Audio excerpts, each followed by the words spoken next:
Are you ready?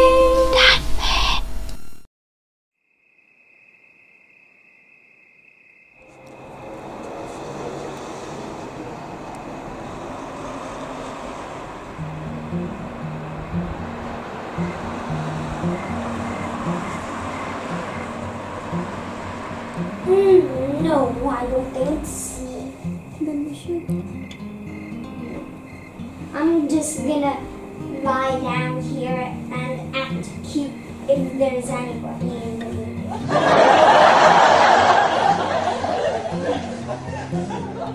Hai semuanya, apa kabar? Selamat datang di Ayu Petring dan Matt. Tahun ajaran baru di Hongaria dimulai setiap tanggal 1 September.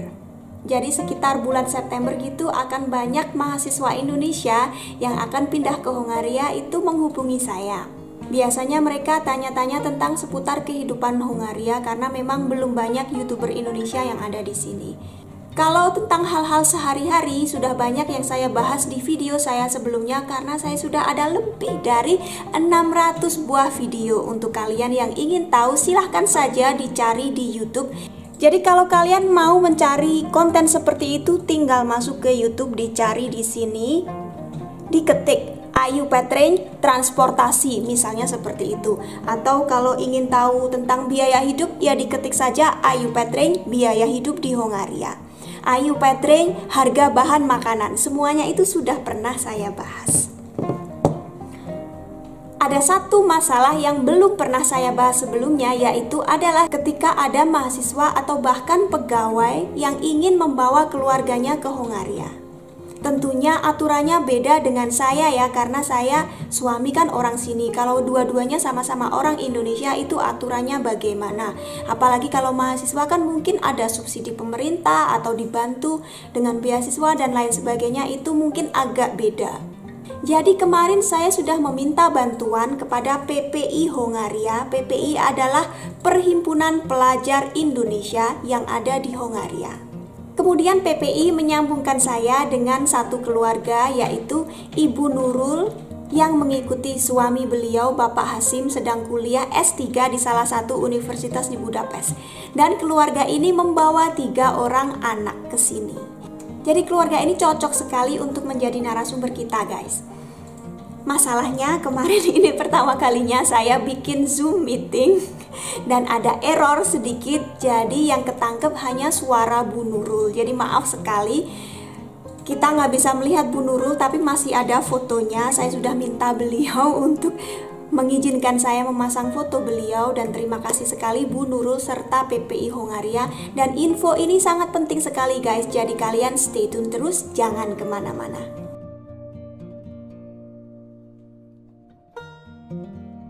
Kalau masalah visa dan surat-surat itu kan sudah pasti aturannya itu ada semua. Tapi kalau untuk kita sebagai istri mau ikut suami ke Hongaria, apa saja yang harus kita siapkan? Ya pastinya banyak ya.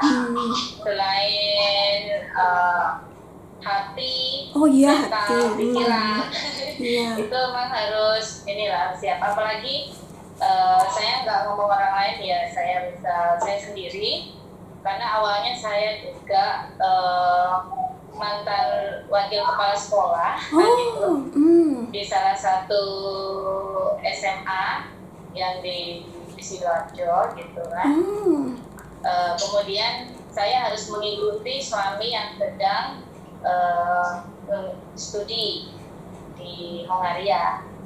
Karena suami 1 tahun awalnya sudah berangkat ke Hongaria. Nah selama setahun itu suami otomatis kan ada pengalaman, kemudian nanti nyari tempat tinggal dan lain sebagainya, kemudian kondisi di Hongaria memungkinkan atau tidak, seperti itu. Sehingga informasi-informasi itu selama setahun itu yang penting yang harus kita dapatkan, informasi selama di Hongaria itu seperti apa. Mulai dari culture, budayanya, masyarakatnya, kemudian seperti apa, kemudian apakah nanti ada kemungkinan tidak sesuai ekspektasi atau dan lain sebagainya, seperti itu. Tapi selama setahun itu saya juga yang masih di Indonesia Malaysia sama anak, ya banyak hal yang harus disiapkan. Selain bahasa ya. Iya pasti. Bahasa, kemudian yang kedua, 6 bulan sebelum berangkat itu saya sudah harus mempersiapkan administrasi Wah. sebelum saya berangkat ke Hongaria, seperti itu. Cukup lama, setengah tahun sendiri. Benar. Karena saya sendiri juga waktu itu kan ya namanya orang masih dinas di sebuah institusi pendidikan, otomatis kan harus bisa bagi waktu. Karena biasanya saya pagi lah 5:30 pagi udah berangkat sampai rumah ya jam 8 malam, everyday seperti itu kan. Ya alhamdulillah lah, kita tahun kedua, ini akhirnya tahun kedua kita bisa berangkat semua sekeluarga. Ya itu pastinya ya harus siap mental semua, karena jauh dari keluarga, jauh dari teman. Waktu awal-awal mau berangkat itu, anak-anak juga sudah dimantapkan bahwa di sana kita itu niatnya untuk lebih meningkatkan diri dan pastinya untuk lebih bermanfaat nanti bagi umat dan keluarga, seperti itu. Jadi anak-anak ditekankan kembali, ibaratnya kalau kita tuh kalau mau pergi ke negeri orang, ibaratnya kita naik kapal, udah kapalnya sudah terbakar, kita nggak bisa balik. Iya. Jadi itu. Jadi apapun yang terjadi nanti di sana ya kita harus bisa survive, harus bisa adaptasi. Betul. Seperti itu. Ya kayak itulah, pokoknya hal-hal mentalitas seperti itu harus ditekankan ke anak-anak. Lebih ke mental sih sebenarnya ya Bu, karena Hongaria beda banget dengan Indonesia.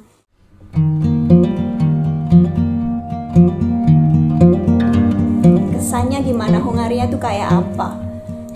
Ya pastinya kesannya sangat luar biasa ya. Sangat luar biasa. Saya yang tertarik adalah dari segi transportasi. Iya, benar. Meskipun ya sangat berbeda lah dengan yang ketika di tempat kita asal. Iya. Ya sangat berbeda. Iya. Biasanya saya yang every morning sampai ya sore itu dengan kemacetan yang sangat luar biasa. Di sini kita rasakan itu tidak ada. Tidak ada, iya. Itu yang saya harapkan sih. Iya, tepat betul. waktu, on time, tinggal lihat di Google Map apa itu sudah. Itu sih yang pertama kali saya menginjakkan kaki di sini tuh itu ya. Sangat berbeda lah ketika kita hanya sebagai turis traveling, pastinya excited banget kan lihat tempat-tempat yang indah, kemudian bawa oleh-oleh kalau sudah pulang. Tapi kalau sudah agak tinggal di sini agak lama, ya pastinya kan berbeda dengan yang turis. Betul sekali, Bu.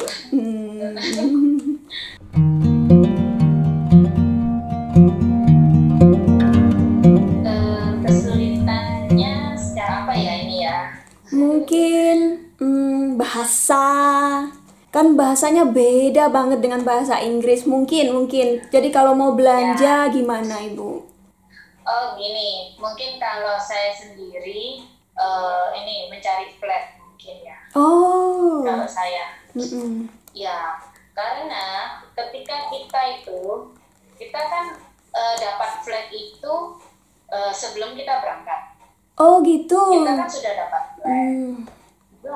Sudah dapat flat dan kita sudah dapat kontraknya dan kita sudah deposit 3 bulan. Oh gitu. Depan. Jadi pada waktu kita datang kita tinggal masuk berarti kan gitu. Cuman kadang-kadang di beberapa flat cari flatnya itu yang Masya Allah minta ampun yang lama banget dan luar biasa. Tapi siapa yang mencarikan Ibu? Yang mencarikan flat? Kenapa? Yang mencarikan flat siapa? Yang membantu? Suami. Oh gitu. Oh iya, soalnya 1 tahun di sini ya.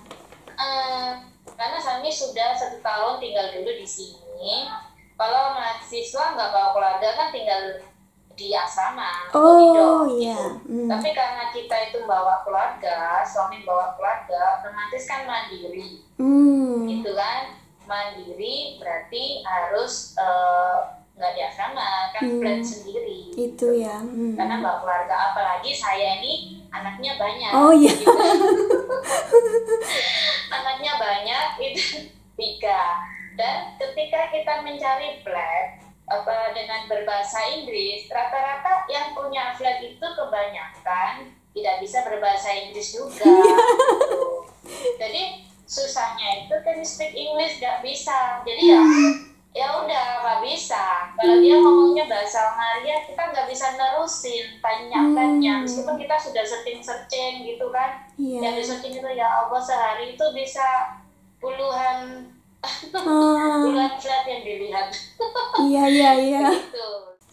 Cari flat di Hongaria itu kan nggak seperti di Indonesia ya. Itu dari kontrakan rumah itu entah diisi berapa orang, yang penting kita bisa bayar berapapun kan sudah. Terserah, iya. Kalau di sini kan flatnya ukuran berapa, kamu isinya orang berapa, ditolak. Betul. Iya betul. Meskipun kita bisa bayar berapa, tapi kalau itu kapasitas rumah isinya biasanya segini di Hongaria gitu, ya nggak sesuai. Beda, maksudnya beda-bedanya. Iya, pengalaman mungkin baru. itu ya dari segi flat. Kalau dari segi bahasa, selama di sini ya mau nggak mau harus belajar. Iya. Meskipun saya juga belum seberapa bisa bahasa Hongaria. Gitu. Paling nggak bisa ini ya Bu ya, kalau belanja beras itu apa, kentang itu apa, kayak gitu-gitu. Ya ini otomatis saya harus ini sih biasanya kan bawa handphone itu saya Google Translate dulu, ini apa Ini sih? apa ini? Gitu. Benar. Terus apalagi kalau saya itu kan ini cari halal tidaknya. Saya lihat dulu mau beli margarin, mau beli keju apa, saya lihat dulu komposisinya. Sama, iya, saya juga gitu sampai sekarang. Gitu Iya. Gitu sih. Kalau di negara-negara Eropa Barat rata-rata ya kita harus begitu sih. Kalau saya. Iya. Usaha kita karena sertifikasi halal itu masih jarang di sini. Kita bisanya ya melihat dari komposisi saja ya Bu ya.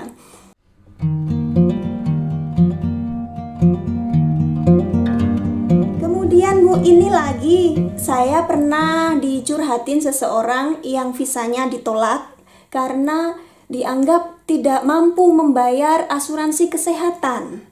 Nah itu saya kasihan banget, tapi saya juga kurang bisa bantu karena mungkin kalau untuk keluarga mahasiswa biayanya beda dengan orang asing yang bekerja atau gimana, saya nggak tahu. Jadi saya mau tanya saja dengan Ibu, untuk asuransi kesehatan dalam negeri, apa itu TAJ itu Ibu pakai itu nggak? Gini, untuk asuransi itu kan salah satu juga persyaratan ya yang harus dimasukkan. Oh ini salah satu persyaratan ya? Ya, jadi emang berkasnya banyak juga. Oh gitu. Iya. Insya Allah nanti saya kasih link. Kita ada tutorial mulai dari cara mengundang keluarga, gitu supaya bisa ini ya. Wah, terima kasih. Iya Ibu. Iya. Gitu karena berkasnya itu banyak banget dan detail banget.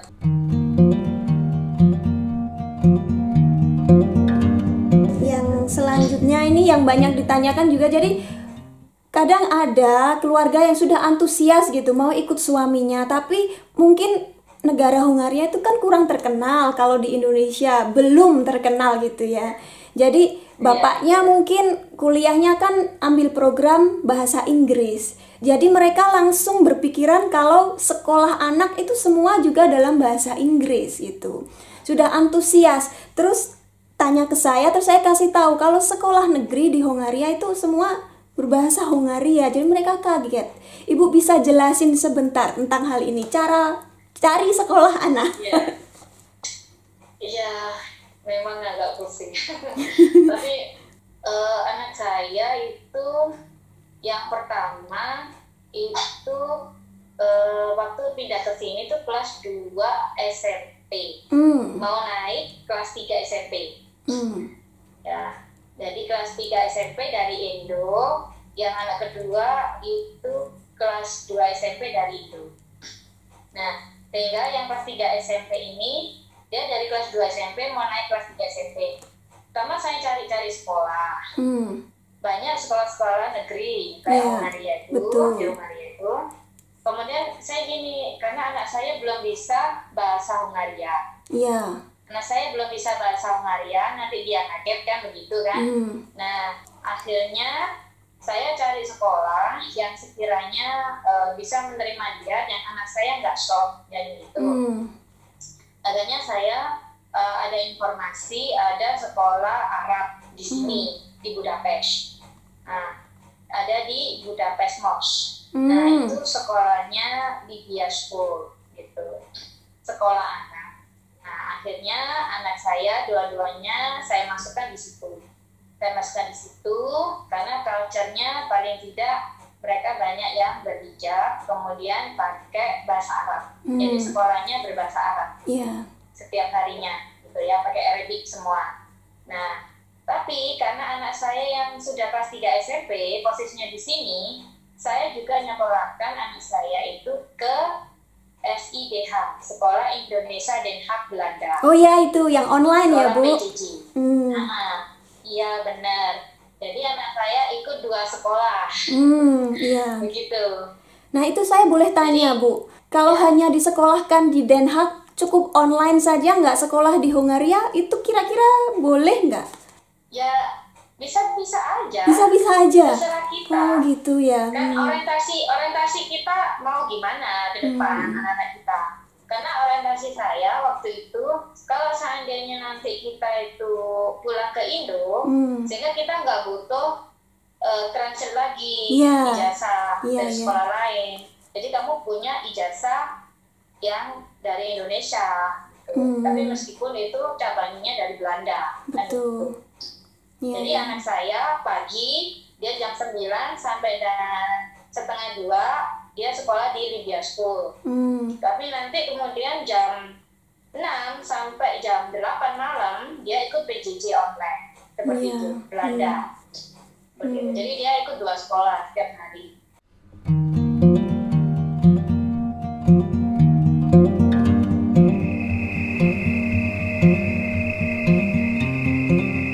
Saya dengar kalau kita ambil sekolah negeri Hongaria, karena anak kita kan nggak bisa bahasa Hongaria, otomatis mereka harus turun kelas begitu masuk ke sekolah negeri di sini. Kemudian balik ke Indonesia, mereka harus turun kelas lagi atau gimana? Ibu ada pengalaman seperti ini, cerita dari teman atau gimana? Berhubung ini anak saya tahun kedua ini pindah ke sekolah Turki, Ma'arif itu, mereka juga pakai bahasa Hongaria. Karena kurikulumnya juga sama, kurikulum Hongaria. Gitu. Tapi sebelum masuk ke sekolah Turki, anak saya sudah ikut preparation. Gitu. Ya, selama setahun itu sudah ikut preparation. Jadi kalau tidak mau anaknya turun kelas, ya itu tadi, sehingga kita harus ada ikut preparation. Preparation ibaratnya kayak les gitu ya. Iya, betul. Jadi nanti ketika masuk sekolah sudah nggak kaget lagi gitu loh. Betul. Kalau sekolah itu pakai kayak gini, anak saya yang di Turki Ma'arif ini, dia sekolahnya kan gurunya kalau ngajar nulis pakai bahasa Hongaria, tapi ketika menjelaskan pakai bahasa Inggris. Gitu. Terus nanti kalau guru yang bahasa Spanyol sama gitu, translate-nya pakai bahasa Inggris atau bahasa Hongaria kayak gitu. Jadi campur-campur. Campur-campur ya, karena bisa dibilang sekolah internasional juga kan. Ya, betul. Terus lagi Bu, kalau sekolah internasional itu kan mahal. Yang Turki Ma'arif ini karena kebetulan baru dibuka tahun ini, itu free. Baru tahu saya. Bener. Wah, ini info yang bagus teman-teman. Ternyata ada sekolah internasional gratis. Anak-anak Indonesia mungkin ya. Ini karena juga ya tetap juga sih satu kelas dia 9 anak dari berbagai macam negara. Iya, kan tetap sekolah internasional.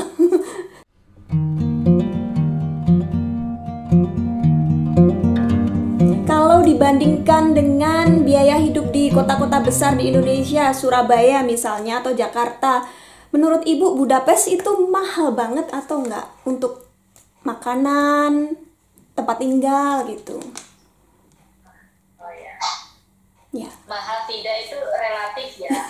Iya. Relatif, tergantung. Kalau untuk Mbak Ayu mungkin murah banget gitu Oh ya. enggak. Tergantung. Jadi mahal tidak kan relatif kemampuan seseorang. Tapi kalau menurut saya pribadi ya relatif standar untuk masalah ini yang kayak makanan apa dan sebagainya itu saya kira standar seperti di Jakarta. Standar lah. Ya, saya setuju ya. Mungkin dibanding Eropa Barat lebih murah. Yang agak mahal mungkin flat aja sih kalau saya. Iya, mungkin transportasi mahal. Transportasi malah saya rasa di sini malah luar biasa di sini. Jadi mungkin kayak saya ini tiket ibu dan anak malah lebih murah ya. Oh, ada ya ibu dan anak. Tiket ibu dan anak kan itu dapat ini juga kan. Terus apalagi yang tiket yang student kan juga murah ya. Juga gitu. Jadi dengan satu tiket itu kan kita sehari bisa ganti-ganti transportasi. Betul. 1 bulan luar biasa, hemat banget kok. Gitu ya. Iya.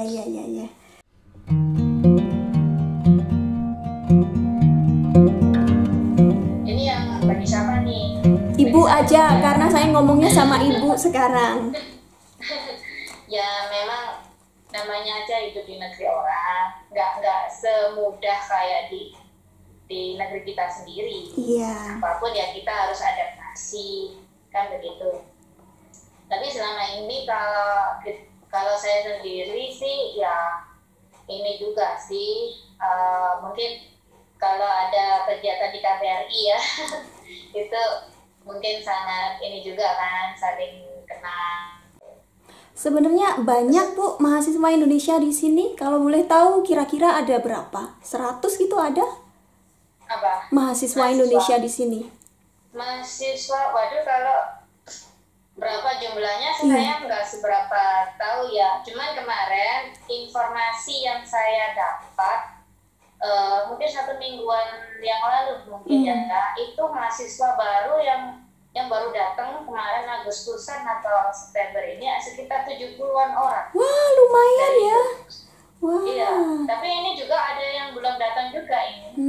Masih ada teman-teman saya yang ini teman suami juga. Itu yang masih belum berangkat karena visanya ada yang belum keluar. Wah, iya. Padahal sudah masuk.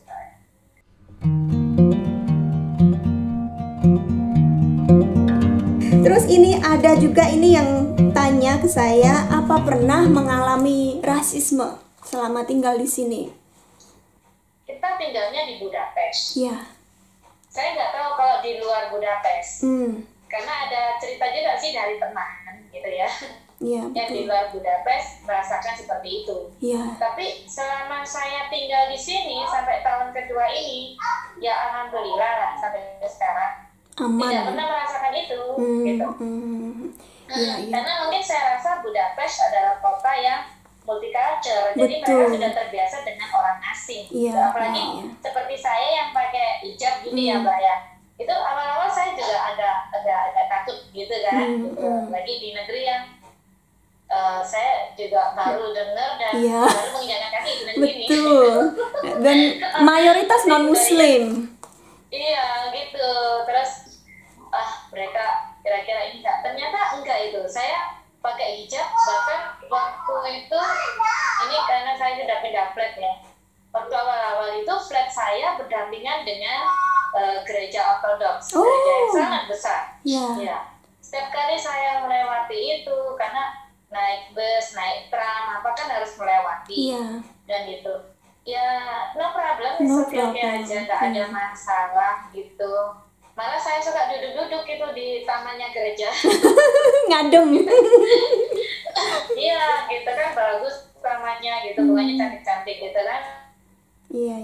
Gak ada masalah juga. Ketika saya naik trans, anak saya juga pakai hijab, saya pakai hijab. Malah karena saya bawa anak ke belakang untuk duduk gitu loh, mereka langsung berdiri gitu kan. Iya, sopan orang Kayak sini gitu. ya Bu ya. Ya memang kalau di Budapest Ya, halo. saya rasa aman kebanyakan. Tapi kalau di luar kota memang seperti Ibu yang bilang tadi ya, kadang ada dengar cerita gitu. Karena ya maklum lah kalau orang di luar kota kadang ada yang belum pernah lihat orang asing atau mungkin kurang pendidikan kayak gitu. Ya ada, di mana-mana kan ada ya Bu kayak gitu. Iya.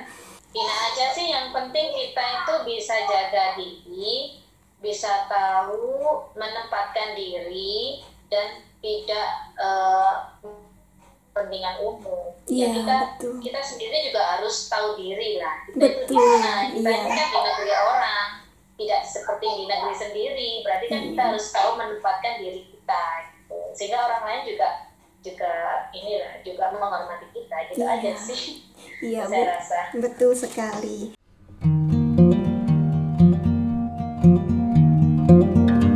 Bagaimanapun kita persiapkan diri kita, pasti kita akan mengalami culture shock begitu kita pindah ke negara lain.